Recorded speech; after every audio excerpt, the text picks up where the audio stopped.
Well, hello, everybody, and hello, Chad. How was your week this week, Chad?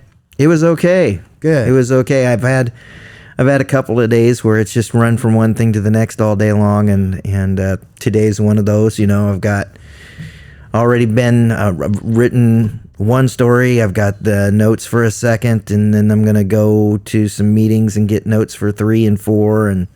Give me some goodies. I know the Kansans always got the goodies, but give me some goodies, Chad. What you're talking about, a story and then another story, and you've already got the hook in me, right? But I subscribe, right? So give me just a little tidbit. Well, I'll give you the good news thing I'm going to work on today. There's going to be a groundbreaking today. I made that comment at breakfast, and my wife was like, another one. Yeah. Well, yeah. They're going to break ground on the 20th Habitat for Humanity house in Newton this afternoon. Nice. You know, and depending on how you do your math, that's a heck of a lot of property added to our tax rolls over the course of the last, 15, 20 years. So, that's super cool. Yeah. So I'll be going to that. Very good. Very good. Yep. And I got to send a shout out to Habitat for Humanity because their whole process in which they go through is 9 times out of 10, probably 10 times out of 10, they take a home or a property that's not being used, so they're not getting any real tax revenue off of that as far as the city goes. And then they're a nonprofit, so they wind up helping people get into homes. And then once they have those homes, they maintain those homes, they pay taxes on those homes. It really is a win-win-win-win. And I live in one of those homes. Well, and they're nice quality homes, Chad, right? Yeah. No, I'm being very, very serious. Yeah. I'm in year 12 of my mortgage. It is an amazing thing that Habitat does, and you're really accurate. The number one place that they get property to build on is from the city. Yeah. And it's always something that's been abandoned. You know, sometimes it's stuff that just didn't sell anywhere else, and the city will have a lien on it, and then all of a sudden it's theirs, and it goes over to Habitat, and then Habitat comes in and they build a 3-bedroom home on it. That's what they build: 3-bedroom, 1 bathroom. My home, which was obviously constructed 12 years ago, was the last one that got a full basement, because the building expense just continues to go up and up and up and up. And they've got a goal in mind as to what your final mortgage payment is going to look like, and that's what they want because it's got to fit in your budget, because they don't want people moving in not being able to pay the mortgage and in turn the taxes and end up back at square one. And what they do is absolutely amazing. But I want to make it really clear, because there's a lot of misconceptions about Habitat. When someone moves into a Habitat home, they're paying on a mortgage. It is not a free house. It has never been a free house. It will never be a free house. The reason that mortgage is able to be written at a level that fits the income guidelines that Habitat has out there comes from a couple of places. Number one, that mortgage is interest-free. There's also a second mortgage that's put on the house that can be forgiven. I think it was on mine, it was like a $35,000 second mortgage that was forgiven because I didn't miss any payments. Okay. So that mortgage is written for no interest. And the other is any donations of either materials or money towards the construction of the home reduces construction cost, and the mortgage is written at construction cost, and then the volunteer labor. So I was going to say, when you're picked, you yourself are on the hook for, and I don't remember what the number was, but it was pretty big. You're on the hook for what they call sweat equity, and that means that you have to volunteer, and you have to also find other people to assist with that. I was very fortunate in that I got approved, and we started moving through the process, and that's when I was told that the church that I attend, First Mennonite Church, had approached Habitat 6 months ago at that time about helping with the next build. When they approached, they had no idea who was going to be picked. They were told they had absolutely no power over who would be picked. When they found out who would be picked, they could decide whether or not they really wanted to jump in and do it. And they at that time said, well, we don't care who's picked. We just want to come help build the house. Yeah. And so when it came time for me to account for my, like 500 hours of volunteer and sweat equity, dude, I had that done in like 2 days because we had hundreds of people show up. The day they dedicated my house, I tell this story often. The day that my house was dedicated, so the basement and foundation has been poured, and the lumber has been delivered, and it is framing. It's time for framing. That's what it is. So we've got the floor joists on and everything else, and it's time to frame the walls. And there were so many people. There were so many people at that dedication. I kid you not. That when we were around the outside of that house, if you would have put a hammer and nails into the hands of each person that was around that house, each person would have had to drive 4 nails, and that house would have been framed. That's the kind of support that came. I every time that there's a Habitat house on the horizon, I pray, Lord, do that for somebody else. Yeah. We didn't drive those nails, but that house was framed in a day. Yeah. Well, it's really interesting. I really appreciate your account of that, your personal account of that, Chad, because I've always been a fan of Habitat for Humanity. I realize what they do. I didn't know in so much detail until you described it here today.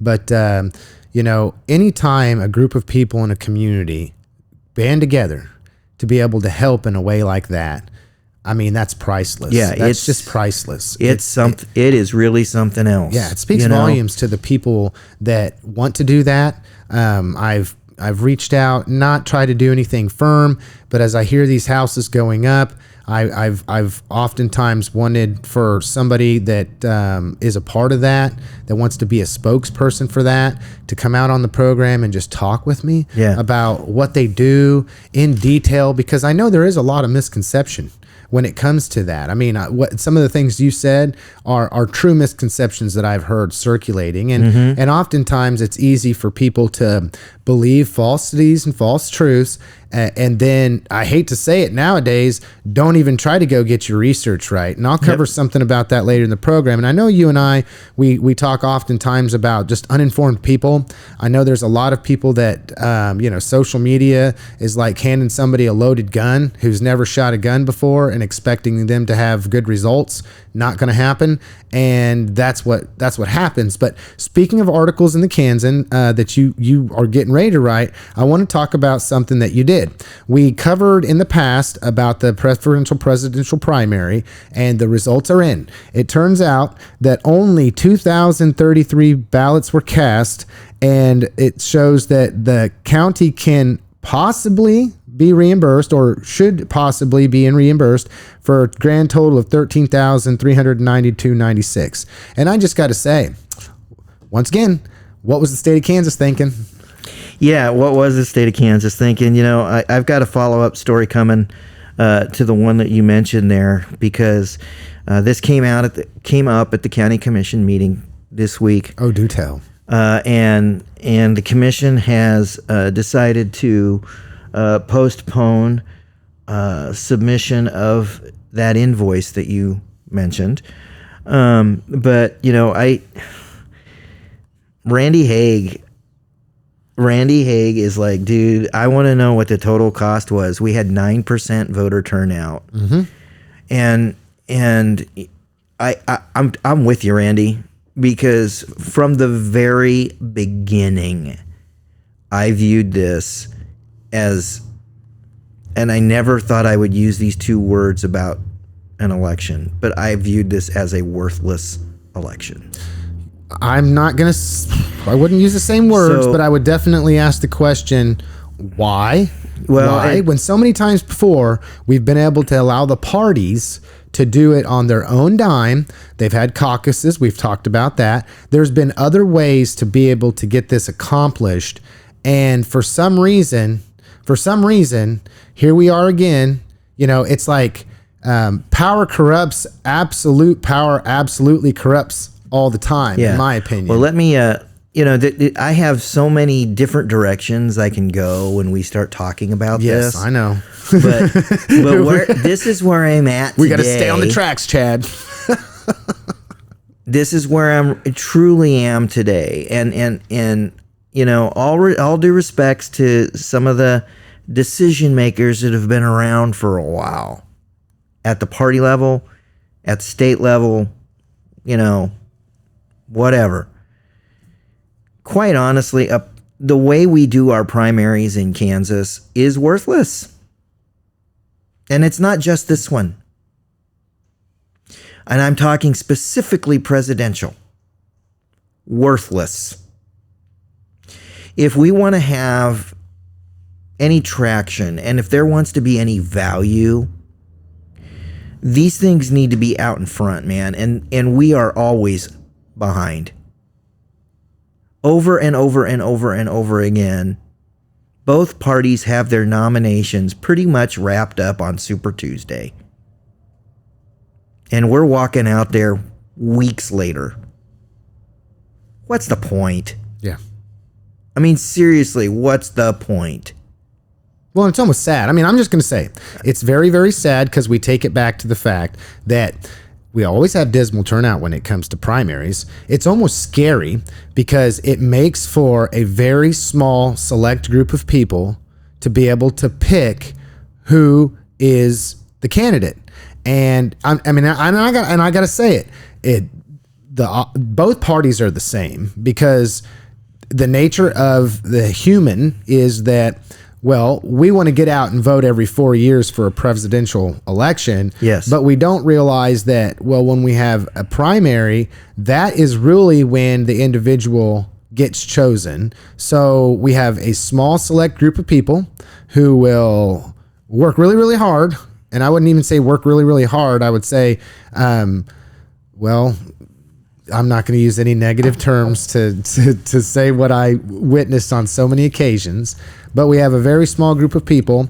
They're the ones that pick this candidate. And then 9 times out of 10, we're left with a candidate that really should never be in the job because they just honestly are not really being picked by even close to the majority. Granted, you can't fault anybody but the people that don't show up and vote. So show up and vote, people. Show up and vote. Realize that if you don't like the way things are, if you don't like what you see going on in government, a very, very fast way to solve this problem is for you, the individual who doesn't show up in a primary to vote during a primary, would just show up to vote in a primary. That is going to make it to where whatever candidate gets picked is most likely going to be from the majority of people that show interest. So I'm just going to say it. You're slitting your own wrists. If you don't like a certain candidate that wound up finding themselves into an elected position and you're scratching yourself wondering how in goodness gracious can this happen or this person actually be here,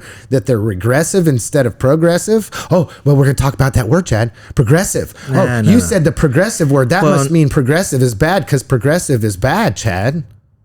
Mm-hmm. Okay, so I had to say that. I had to throw a joke in there, an old sarcastic joke. But it's so bad that, like, literally, we're celebrating right now. I'm just going to say how ignorant some of this stuff is. We are celebrating this new library opening, okay? You're celebrating it. I'm celebrating it. I had a little bit of apprehension at the very, very beginning, okay? Because I didn't think that the city should sign on to another $5 million. Okay, which is what their contribution was going to be. Now, as I became aware of to me, and that they made some really good fiscally responsible decisions, they postponed that commitment of $5 million that they were going to be on the hook for until some other $5 million fell off. So it's kind of a wash. right? I'm not going to say it's a wash. There are some people that think, well, that $5 million should go right back into the pockets of all of us people that don't think you should be spending taxes on public things. But the reality reduce our mill levy. Yeah, yes. reduce our mill levy, okay? But ultimately, my definition could be one that somebody would understand without being able to articulate what a mill levy actually is or how a mill levy works, because I've even heard some candidates that are running for office right now or who are in elected office that have no idea what a mill levy is. They have no idea how it's actually acquired, how that works, what one mill levy over another mill levy is, and all of this whatnot, hoop de hoop whip nanny. Okay. And then, and I'm sorry, folks, to get off on a tangent, but this library opening, like literally at this point, $12 million was privately raised. There was a ton of privately raised money. So it wasn't 12. It wasn't? No. Because right now we're at 17, right? And we need 20. No, the total project on the library was around $10.5 million. Okay. So I'm running on information that other people are giving me that's not even true anyway. And that's fine. It's just, when it comes to this whole thing with the library, you think what you want, believe what you want, but we built another community asset. That's what we built. I'll be honest, I do not have a whole lot of time for the people who say books are dead. No. You should have heard the group conversation I was involved in. Yeah. Okay. Matter of fact, I got a book in my backpack that's going to be published in June that, I'll be straight, I think every human being that lives in Newton, Kansas is going to want. And that's all I'm going to say about the matter right now, because I've been trying to get with the publisher and they're not getting back with me. But it's really big deal. Books are not dead. No. I am sorry. That's just the way it is. That's a misnomer. Okay. When it comes to printed material, y'all have been trying to say that printed material is dead since the invention of the radio. Mm-hmm. Enough. Well, just enough. We should have people that go in there and make sure that nothing that they want people to read is in there, kind of like the school too, Chad. I'm on one today, Chad. You are on one. I mean, okay, I'll say I was a little. This library conversation got me. I'm starting to feel like I need one of those whack-a-mole mallets, man. No, Lance, no, get back. Okay, zap me. People don't know this, but Chad has a little button that he can push that's like, zap, don't go there, Lance. Zap, don't go there. I wish. Yeah, no, all I got is right here, right? I got. Okay, but I'll say this, okay, and not to interrupt you, but the reason the library thing irritates me so much is that I am in these pockets of group chats, okay, and you guys know who you are. Nothing negative. I'm there by choice. I want to be there. I want to be there to have discussions about stuff like this. And somebody made the comment that basically the library was worthless. And then I've bounced back with, actually, it's a very nice benefit to have in our community. When I went in there, I was pleasantly surprised. I've been watching this since the beginning and am really happy. That's, for lack of a better word to say, satisfied maybe with how this came about and where we are today.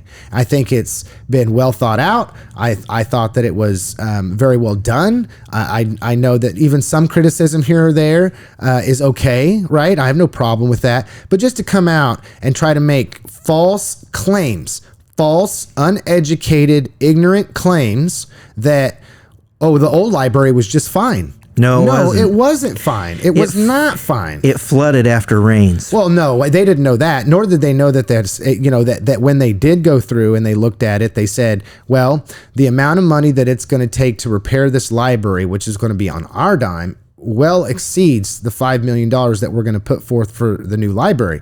You can't, it wasn't handicap accessible like it should have been. You're getting to come on, man. You're talking around something here that's really important about this library. Okay? This library is a wonderful example of what this community can accomplish through public-private partnership. Amen. Okay? Yeah. All right. And it's not the only one that we have had in the last year of a great example of what can occur if we get good, solid public-private partnerships. Okay? So we have, and let's just take the word library completely out of it. We have a $10 million community facility sitting in Military Park. Yep. That our city commission did not have to pay more than half of. Yep. Okay? Yep. The rest of that money came from private sources. Okay? So if you want to look your neighbor who donated to this project in the eye and say that's worthless, go right ahead. Mm-hmm. Be the jerk. Mm-hmm. Seriously. Well, speaking of being jerks, so we can go over on South 14th and we can see another one of those situations. The bird watching park. Mm-hmm. You want to look at everybody and say that's worthless? Go ahead, be the jerk. That one was paid almost 100% by private funds. The city kicked in some employee time. Well, you know what? I heard that thing cost $8 million to build and that the city was building it. So the city needs to stop wasting tax dollars on that. The city had absolutely nothing to do with the funding of that park. Oh, you mean that private message on social media and that little group of people that I was with? Somebody was actually just really, really angry about it and didn't know what they were talking about. And all other people sitting there going, oh my God, is that true? I can't believe that's true. That's like my little comment about the $17 million on the library. It wasn't 17. Well, yeah. Guess what? I'm gonna affirm it. You're gonna hear it on the program, and if you didn't think long enough, and you didn't have somebody sitting here to say that's not true, that's not really what it was about, and you weren't a credible source to be able to do it, then we're in this problem. That's all it is a problem. It's a problem that comes back to self, where an individual does not spend the time nor the effort to try to correct. They don't want to feel like they should correct. And, part of it has to do with the pushback. Because even in this little group message, I started to get personal insults. Because I didn't agree. It wasn't an argument. It was just a conversation that I felt like needed to happen. You know what? I'm going to say something here because I've been through this one too. Tried to turn it all around on me. Oh, I'm getting upset. I'm not upset. It seems to me that it's ridiculous that we sit here and we go through this and it's example after example after example. And for some reason, people can't learn from it. So, I'm going to say something right here and right now that I have said to people to their faces when they pull some of that stuff on me, okay? When their argument devolves into calling me names, here's the deal, all right? If that's all you got, you have no argument. You have nothing. You're wrong. But it looks to me like you're getting mad. So just settle down, Chad. Just settle down, Chad. You're getting mad right now. You're wrong. You hearing me, Lance? Okay? Because if you can't go at this with the facts, you're wrong. Period. There is, and when you're going to look at me and you're going to say, well, I know it cost $17 million. I'm going to look at you and say, where were you during the meetings? Go back and look through the public record. It's all there. Seriously. And if that doesn't win my argument, and you are going to then turn around and start calling me names, including liar, I've been called that one more than once. Bottom line, you're wrong. You have no argument.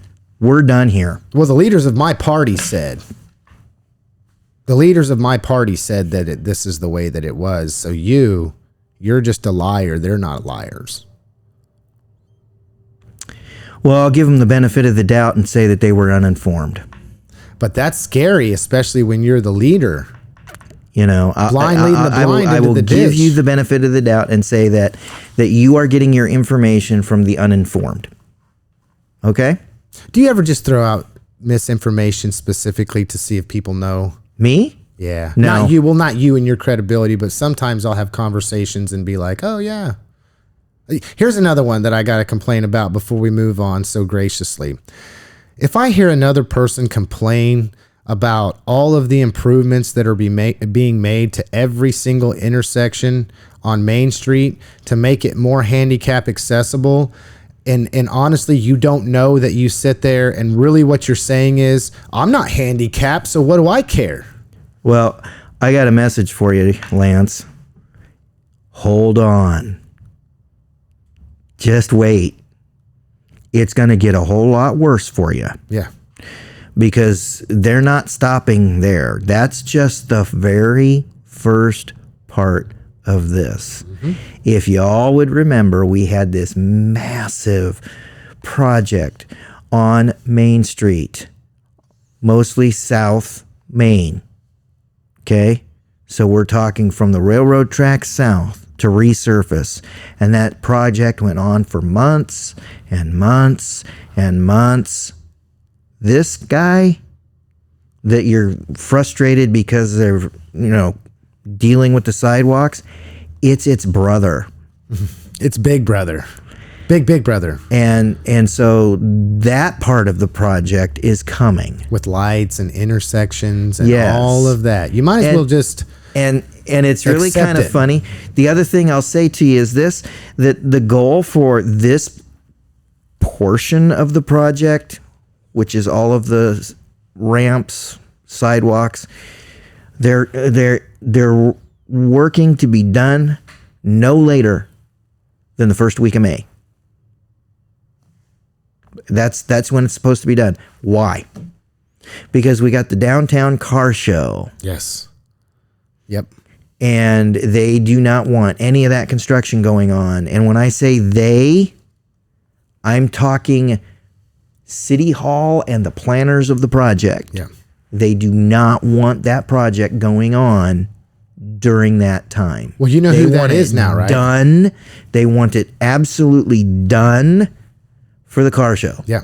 And just for the record for everybody, the community chaplain response team is now the one that's taken over the car show. So Yes. So CCRT, if you've ever heard of that or you know what they do, I'm in the process of getting somebody out here in the next couple weeks, so you can look forward to that interview where they're just going to explain what CCRT is, what they do, where it came from, how it helps people in the community, how it helps our community as a whole to make our community better, and then some of the things we get to look forward to as far as the car show's concerned. Yep.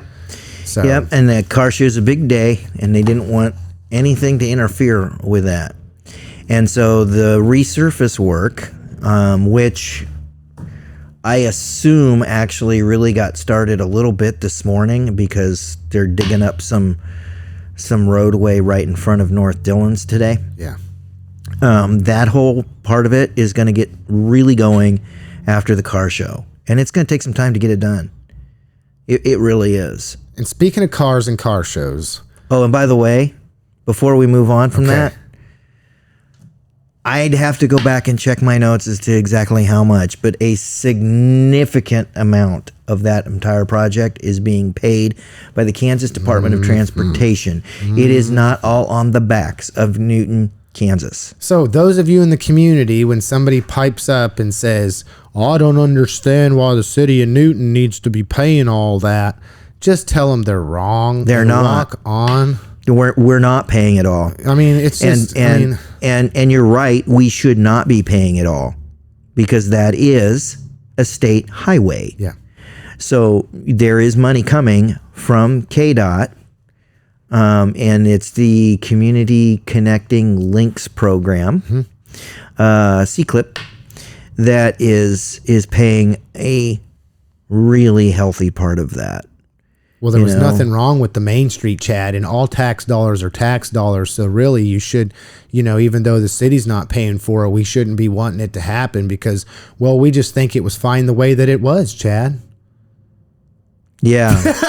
Okay, I'll stop. I'm gonna dig you and me both a hole. You just need to stop right there, Lance. Okay, it was. I'm pushing the button. Okay, so I got something. Speaking of cars and car shows and highways and state highways and all this stuff, did you see the ticket for over 100? It's 100 mile an hour over the speed limit. I posted it to our social media. Yeah. So Kansas Highway Patrol on Monday, and this is not a joke, and Trooper Crittenden started with, this is not a joke. This is not an April Fool's joke. They pulled over a vehicle, and I have requested more information and have not received it yet, doing 150 miles an hour on US 50. So motorcycle, I think. Well, that's the rumor. That's really fast to be riding on a motorcycle. What I can tell you is that in his post, he left like 2 digits, the first 2 digits of the VIN visible, and that would suggest that it was a vehicle that was manufactured in Europe. But that's about as far as I've been able to get as to the vehicle. It would make sense that it was a super bike because we're talking about 150 miles an hour. That's crazy super fast on Highway 50. That's crazy super fast. And I guess on if a you're looking for your joyride, or on a motorcycle, maybe they don't know that we have deer here or something. I mean, whatever you need to get your thrills, man. Are you trying to commit suicide? Yeah, because you would pretty much just disappear into whatever it is that you hit, unless you hit like a very, very small vehicle. You're the only one that's going to wind up into pieces. No. At 150 miles an hour, okay? And it doesn't matter the vehicle. Your risk of an injury accident is very low. You are not going to be injured. You're going to die. Yes. At 150 miles an hour, folks, you're going to die.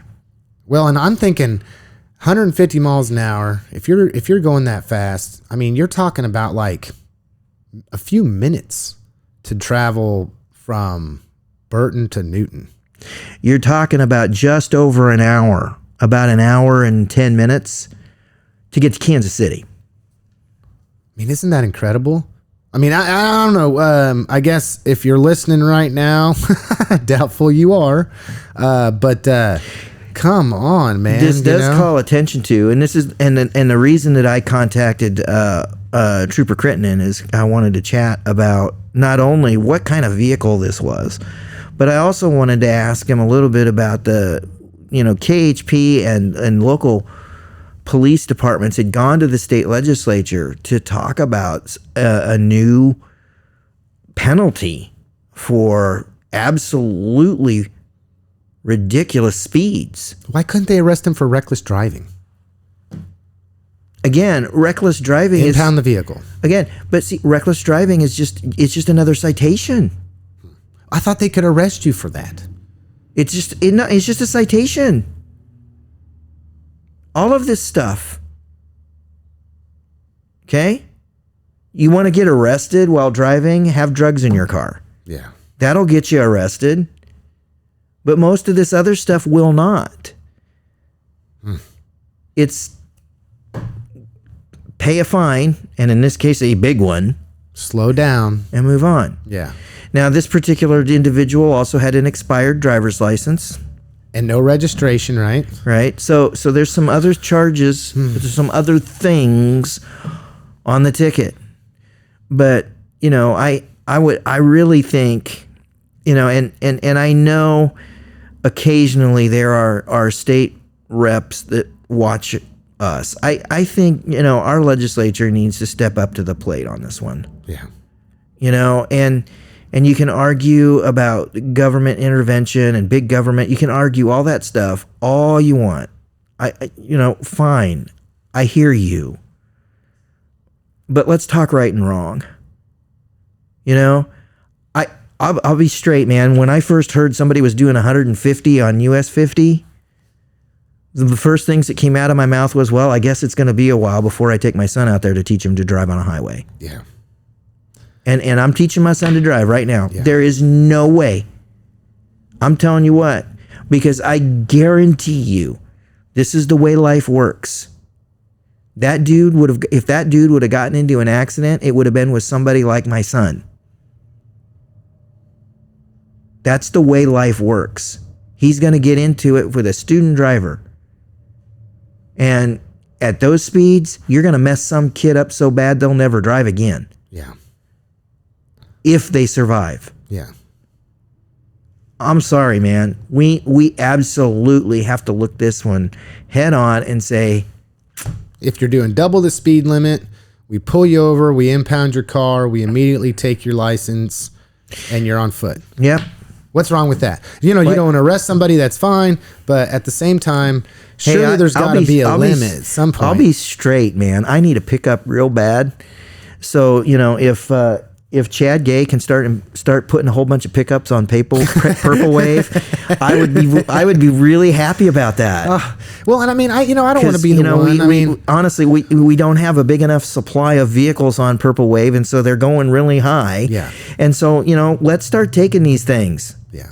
If you're doing 100, you say double the speed limit. Because the speed limit on Highway 50 is what, 65, 70? Yeah. No.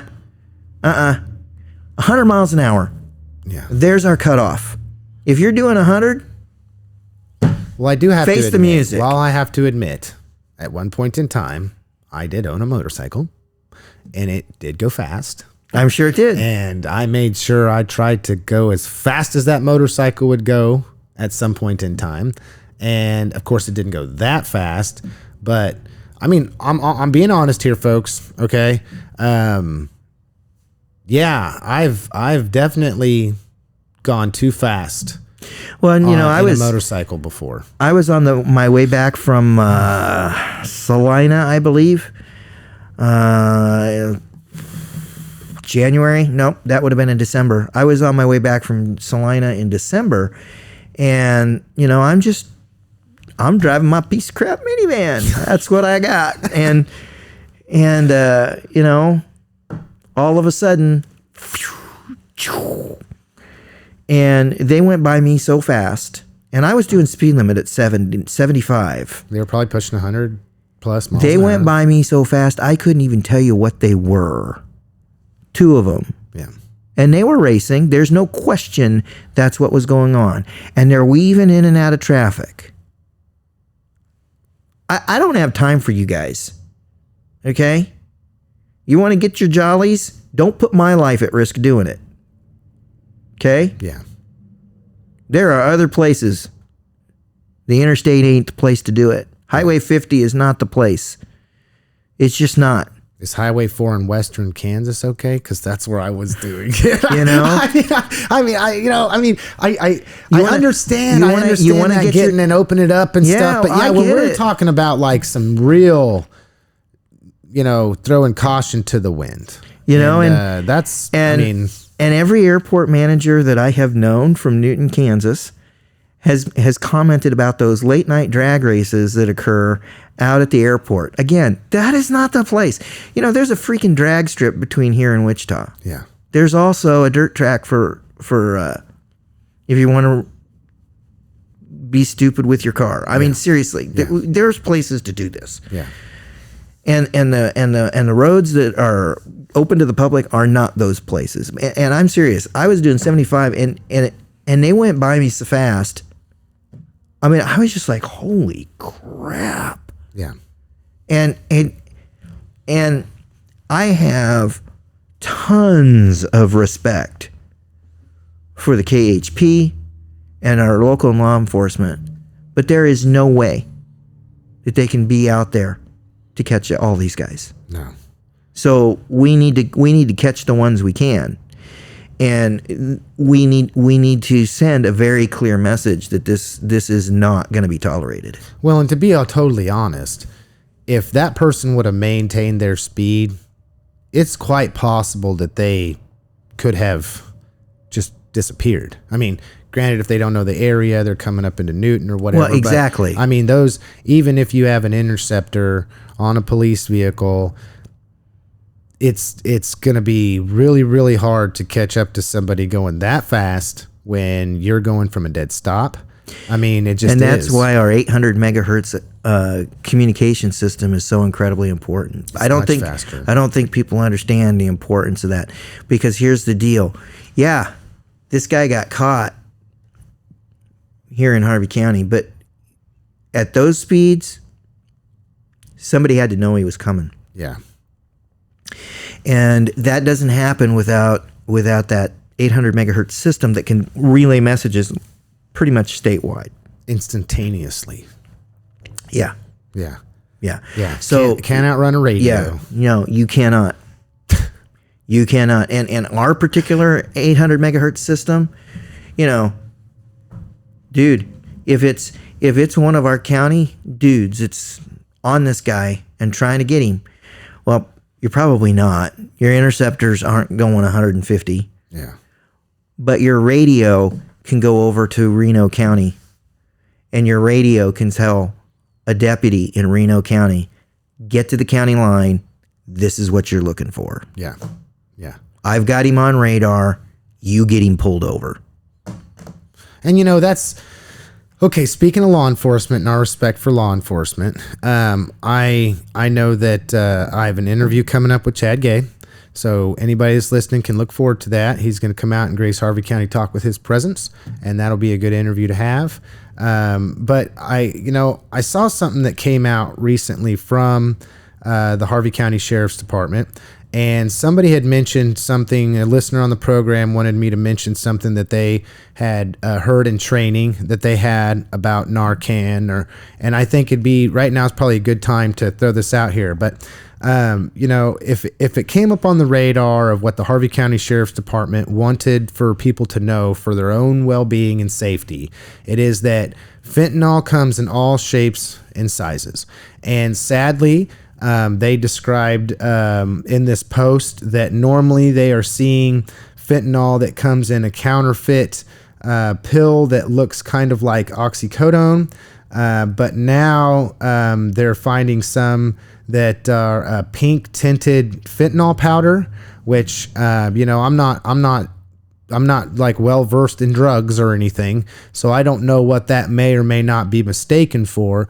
But if you're talking about it being mistaken for other drugs, and that's kind of what's coming up, then the reality is, people, is that because of this fentanyl, and I'm going to call it a pandemic, okay, because of so many people that it does kill. Okay. Yes, it does. And it kills people who may or may not know what they're doing. In fact, I have some friends, I'll call them that I know are still suffering from the loss of their granddaughter who passed away in Harvey or Sedgwick County Jail due to a fentanyl overdose.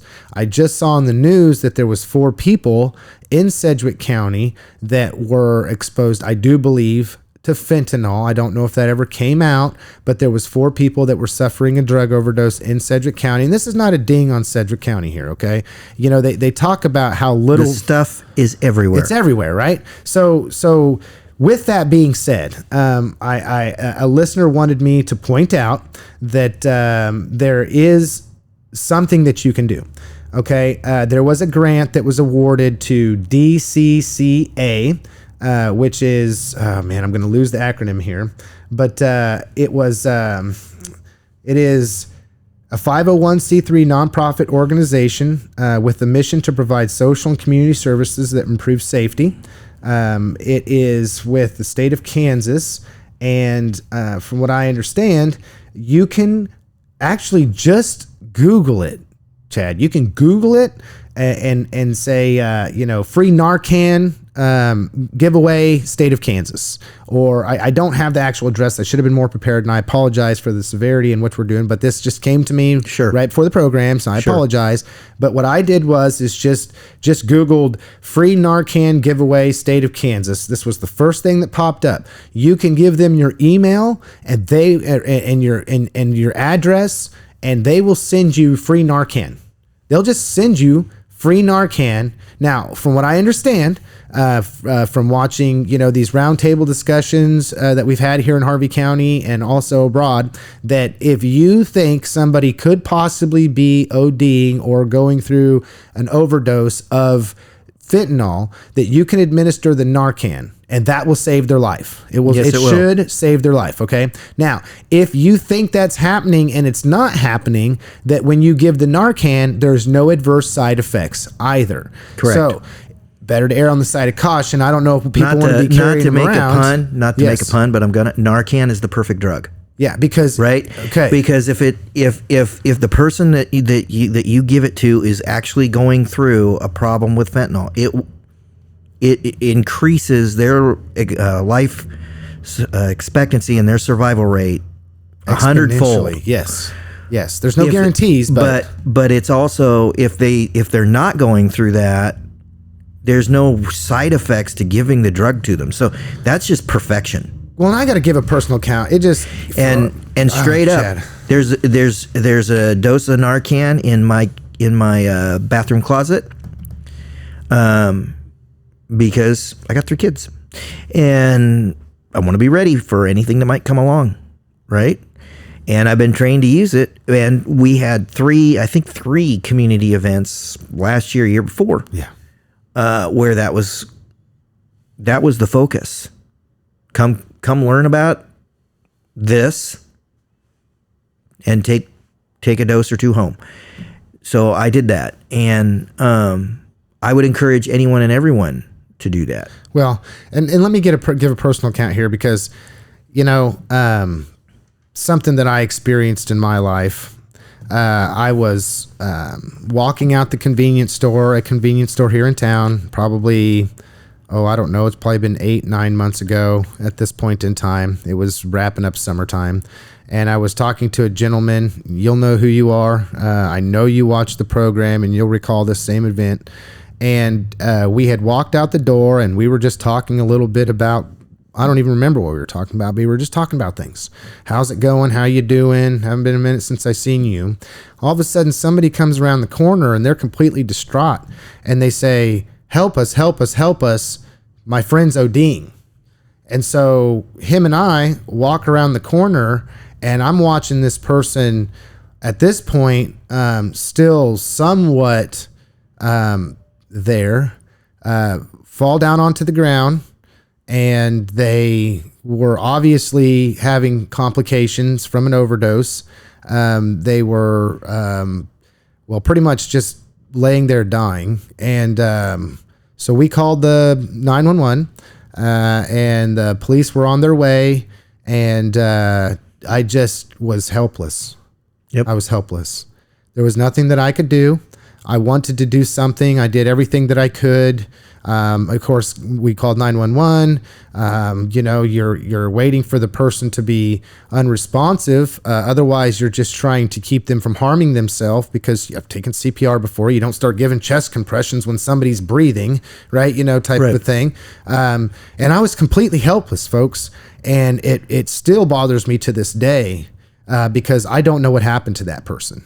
And at the point in time that the law enforcement showed up, they started doing their job, and my job was over. And there's really no way to ever know whether that person made it or they didn't make it. And I pray that they did. I pray that they did, because, as I was sitting there, but just helpless. I wasn't even sitting there. I was trying to do anything that I could to help this person. And there was just nothing that I could do. There's nothing that I can do. You know where some of this starts? Moms and dads. Yeah. And folks, your kids are stronger than you give them credit for. They can handle more than you give them credit for. And your discussions need to be frank, open, and honest. Scaring people straight doesn't work, but being frank, open, and honest does work. Right? Yeah. And it's very, and that's just kind of a universal thing. But when you're talking fentanyl, every one of my kids, my youngest is 10, going on 11. Actually, I've got that wrong. He's 11, going on 12. Time flies, man. It does. And my oldest is 14. And we've all of them have been getting the fentanyl talk from daddy. And from mommy. We're not waiting around. And it's just frank, open, and honest. It's like, this stuff will kill you. Yeah. I need you to understand, the reason we're talking about this is going to kill you. Yeah. All right? And you want to go to a party? I might be asking you if you've got the Narcan in your backpack. Just in case. Because it's everywhere. And if you want to avoid taking this stuff, Well, number one, no, don't you put a pill of any kind in your mouth. You just can't. Unless the doctor gave it to you, or you got it directly from the pharmacy. Don't take it. It's not yours to take. Don't take it. Not your name on the prescription. Don't take it. Just don't. Yeah.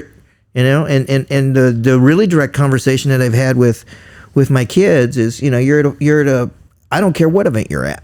I don't care where you are. Somebody's offering you some gummies. Yeah. I don't care what they are. Yeah. You don't take it. I don't care who's offering it to you. I don't care at all. Unless that package is sealed from the factory, when they hand it to you, it's not to be used. Well, and even then, it's so much scarier now than when you were growing up. It's so much scarier than when I was growing up. The reality of the situation is children will choose to experiment. I hate to say it, but this is not the time nor the place for children to be unaware and think that they're just experimenting, because there are so many people, there's drugs that are gateway drugs that children usually start with, and those are not even safe. And they were never safe to begin with, but this falsehood of believing that I'm just doing X, Y, or Z, well, fentanyl's in that too. And people they're succumbing to it. Yep. Children. It's getting put in everything because it's cheap, and it accentuates whatever effect the drug that you are wanting to use has on your body. Okay? It's been a number of years ago, but I wrote a story about a kid that was addicted to cough syrup. I mean, it really doesn't matter what drug we're talking. Because people are looking for an escape, Chad. Yes. That's where he started.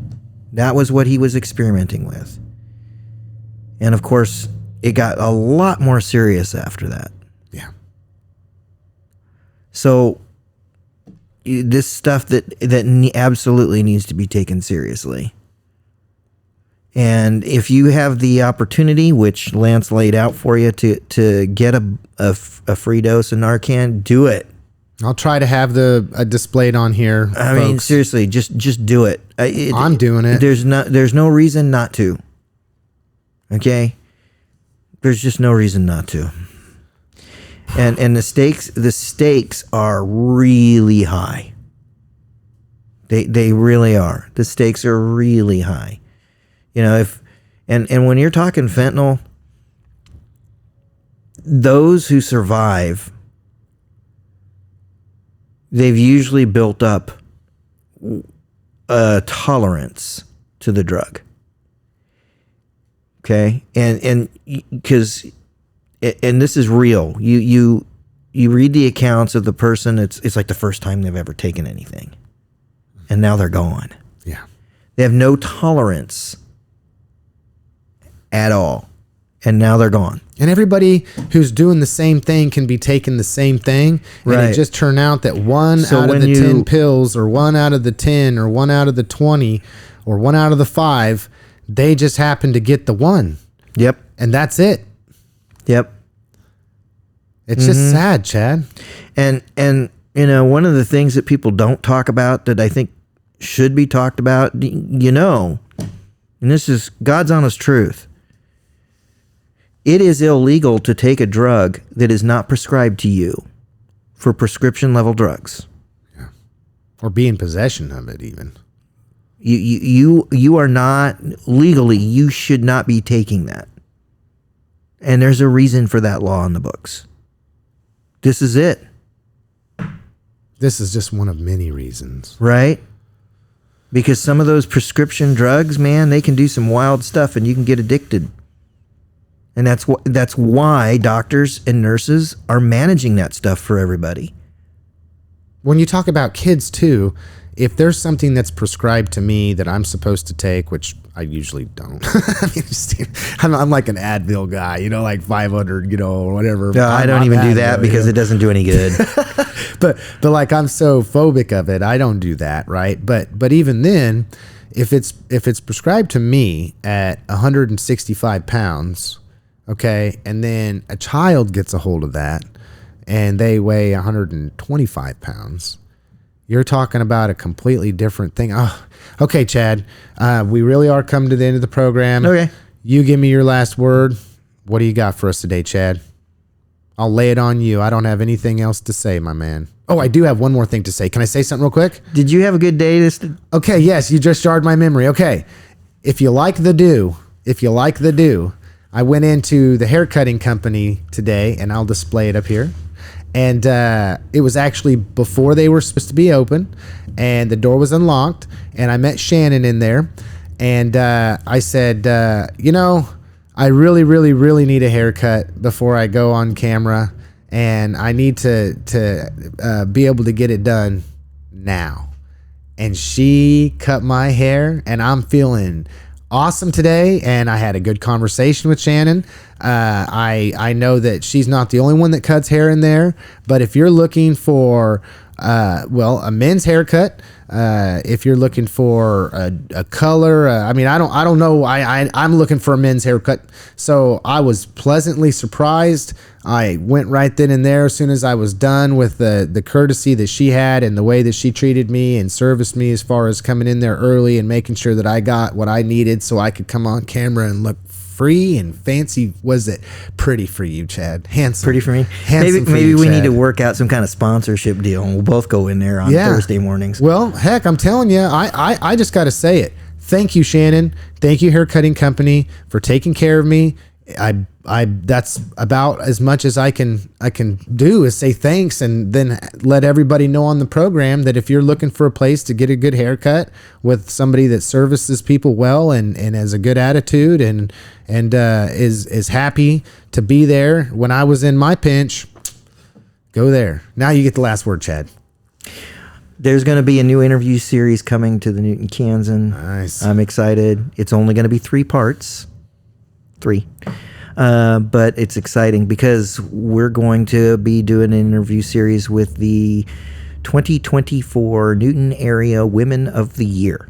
Nice. Yep. I've confirmed 2 of the 3. The third one, you know who you are. You need to get back to me. You really need to call me. She loves to, I love to see her in public. But for some reason, trying for us to try and actually plan things is extremely difficult, and that's just the way it is. But that's going to be coming, and I'm really looking forward to it. All right, very good. Well, Chad had the last word, so have a good week, everybody. We'll see you next week.